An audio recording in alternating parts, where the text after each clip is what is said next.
नाम गोपचारी मु नवम श्रेणी छात्र श्री गोपाल दास मॉडल विद्यापीठ मणिपुरिया में पढ़े मु आज यही प्रकल्पटी आनी तार नाम हूँ वेस्ट मैनेजमेंट। आम सहरांचल ग्रामांचल किपरि आवर्जना को निष्कासित कर विषय में आज कहबी।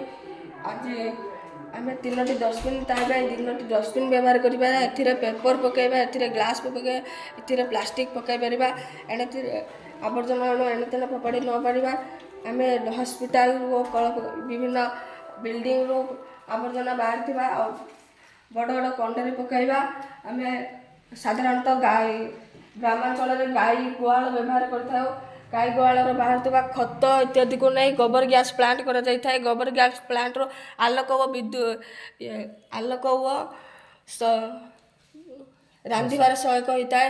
आ गोबर को नहीं आम चाष जमी पकईवा जदि आम चाष उर्वर हो पार आम लोक मानू